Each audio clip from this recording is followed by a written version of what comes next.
Tika pirenena I matomatesany fitondram-panjakana ny fampandrosoana maharitra efa misy ny dingana petraka mba hatratrarana izany tanjona izany nisy ary niatrikasa tetsy amin'ny Carleton Nosy ahafahana nanadiady ny makasika ny ezaka izay ataon'i Madagasikara makasika izay rehetra izay. Lovaramanatsoa Christian Kodramanga.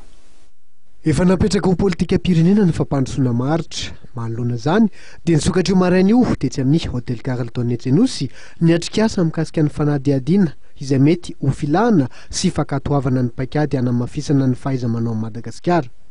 Miara-misa lahy eo amin'ny fanatotosana zany ny komitiny ranomasimbe indiana na ny COI sy ny komity nasionaly mandrindra ny morontsiraka na ny CNGIZC. Mifantoka amin'ny ny paikady raisany ireo nosy ny Océan Indien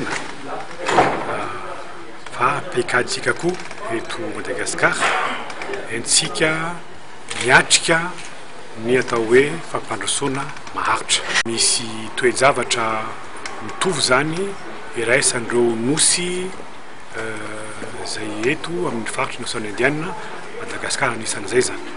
Ka isika zany mbola sy manana zay paikady zay.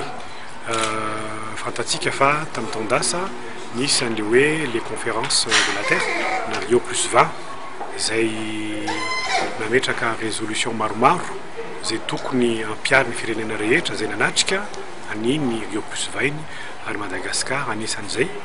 Ka anisany fampiarana ny zavatra voalaza anatin'ny reny résolution ny Rio+20 reny zany ity zavatra ataontsika androany ity hoe inona daholo zany ny fomba ahafahantsika manamafy manatsara ny fomba fiasa ny fomba mpanao mba ahafahantsika mametraka paikady ho antsika sy ho an'ny faritry ny Océan Indien mba ahafahantsika miatrika le fampandrosoana maharitra.